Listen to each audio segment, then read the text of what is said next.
Bonjour Hervé Mariton. Bonjour. Emmanuel Macron a donc présenté hier son fameux projet de loi destiné à doper la croissance et la compétitivité. Est-ce que les mesures annoncées vont dans le sens que vous souhaitez pour l'économie française? Certaines oui.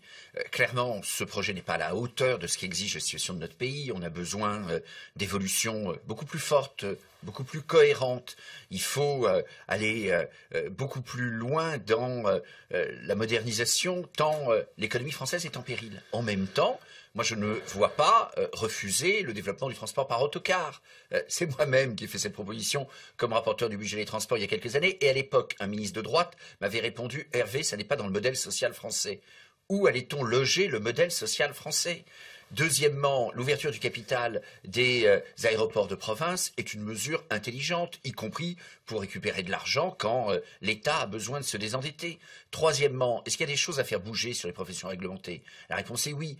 Est-ce que l'affaire a été mal engagée? Évidemment, ça n'est pas normal que le rapport de l'Inspection générale des finances soit resté si longtemps secret. Ça n'est pas normal que le gouvernement ait eu une telle attitude de mépris. Mais plusieurs choses très concrètement. Aujourd'hui, quand on regarde le fonctionnement des greffiers des tribunaux de commerce, et quand on regarde en effet le niveau de rémunération qu'engendre cette activité, il y a quelques questions à se poser. Et je trouve que ce n'est pas scandaleux que cette question soit sur la place publique aujourd'hui. Arnaud Montebourg, quand il avait parlé, puisque c'est lui qui avait lancé ce projet, d'une économie de la rente, vous reprendriez l'expression à votre compte?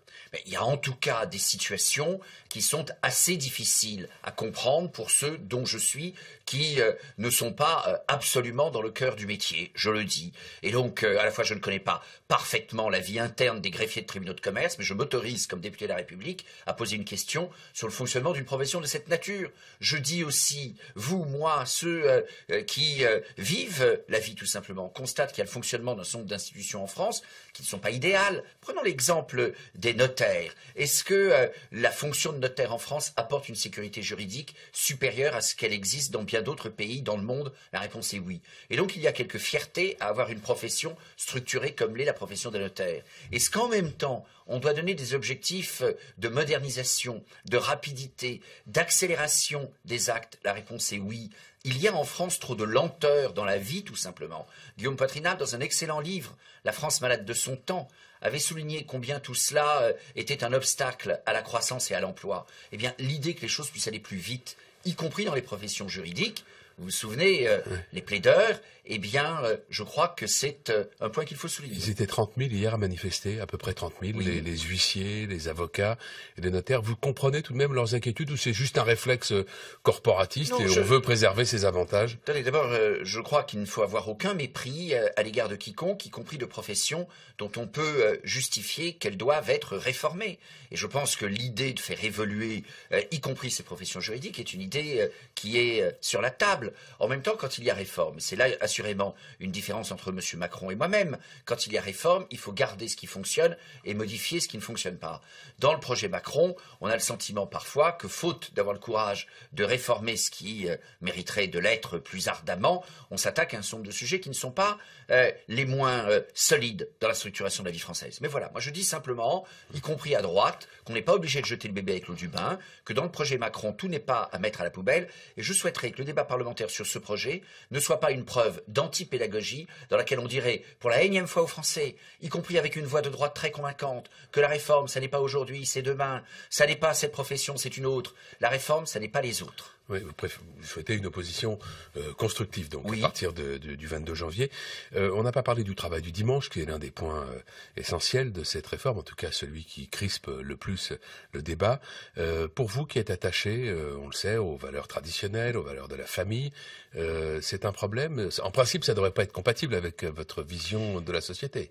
C'est effectivement un sujet, et je veux le justifier en un instant, c'est que si l'on veut que les familles aient un rythme, eh bien, il est important que chacun des membres de la famille puisse avoir un moment protégé. Et ce moment s'appelle dans une société occidentale et dans la société française, ce moment s'appelle le dimanche. Et donc, il est important de protéger le dimanche. 6 jours pour avoir, 1 jour pour être.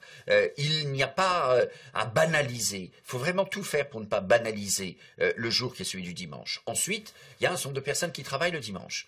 Il y a un certain nombre de nécessités évidentes. Il y a aussi un certain nombre d'enjeux auxquels il faut répondre. Développer le tourisme à Paris. Quand on m'explique que les touristes chinois prouvé les choses de manière assez rigoureuse, mais sont très tentés d'aller à Londres le dimanche parce que à Londres on fera plus volontiers ses courses qu'à Paris. Eh bien, il faut répondre à cela. Donc, est-ce qu'il faut que les magasins soient davantage ouverts boulevard Haussmann demain qu'aujourd'hui? Sans doute. Est-ce que pour autant il faut abîmer le rythme et le rite qu'est celui du dimanche? La réponse est non. Ouais. Quel impact peuvent avoir selon vous ces mesures, l'ensemble du projet de loi Macron sur l'économie, sur la croissance? Écoutez, j'ai lu des évaluations qui sont de 0,5 points de PIB par an sur quelques années. Ça ne se néglige pas, cela se prend. Mais vous y croyez? Ça vous paraît crédible? Écoutez, je n'ai pas de raison de mettre en cause absolument ces chiffrages. Je dis simplement que ça ne suffit pas, que l'enjeu de modernisation de l'économie doit être pour nous bien plus exigeant. Il faut aller plus loin, c'est ce que dit l'UMP depuis hier. C'est-à-dire, alors qu'est-ce que vous auriez fait là dans le cadre? La modernisation de l'économie, c'est assez basique, mais c'est vrai. La modernisation de l'économie, ça passe par la baisse des impôts. La modernisation de l'économie, ça passe par une réforme massive du droit du travail. À dire vrai, il ne faut pas le dépoussiérer, le droit du travail en France. Il faut le refonder complètement.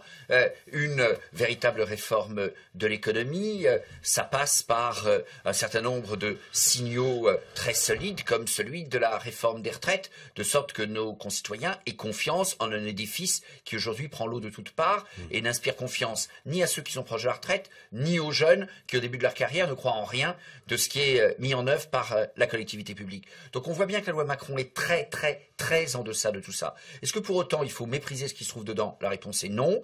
Et donc je pense aussi qu'il faut éviter d'utiliser un jargon gauchisant qu'on voit utiliser, y compris par des personnes de droite. Je suis très conscient que les professions réglementées ont été maltraitées dans ce débat et qu'il y a un pilier juridique en France tout à fait utile et qu'il vaut mieux avoir des notaires à la française que ce qu'on connaît dans d'autres pays. Mais quand on voit des expressions que je vois davantage dans la bouche de M. Besancenot, du style la privatisation du droit, le droit n'est pas une marchandise. À qui vous pensez quand vous dites discours gauchisant, y compris dans la bouche de responsables de droite? Mais il y a des responsables politiques et des responsables professionnels dont je pense que la plupart sont plus à droite qu'à gauche, qui ont utilisé des expressions que je connais traditionnellement dans la bouche de M. Besancenot. De qui parlez-vous? Mais les manifs hier, le droit n'est pas une marchandise. Je pense que quand on a à défendre, et il est légitime de défendre un certain nombre de professions juridiques, il faut, un, accepter de rentrer dans l'analyse, et deux, éviter d'utiliser des termes qui vont plus très à gauche qu'à droite. Le droit n'est pas une marchandise, sans doute, mais c'est pas comme ça que j'aurais conduit la manif. Vous avez été candidat, Hervé Mariton, à la présidence de l'UMP. Comme chacun le sait, ce n'est pas vous qui êtes devenu le président, c'est Nicolas Sarkozy qui l'a emporté. Comment vous jugez les premiers pas du nouveau président de l'UMP? Je crois que Nicolas Sarkozy est attentif à ce que les choses se passent bien. Je dis simplement qu'il est heureux qu'il ait installé un groupe de travail pour parler de la préparation de la primaire présidentielle. J'y serai représenté. Mais je pense très important, et pour l'instant ça n'a pas été fait, c'est une idée que je lance, que l'on organise aussi à l'UMP la préparation des votes que nous aurons à exprimer sur le projet. Vous savez que mon engagement politique, c'est fondamentalement celui des idées, celui des convictions. Eh bien, ok, mettons de l'énergie à choisir les hommes, mais mettons aussi de l'énergie à voter.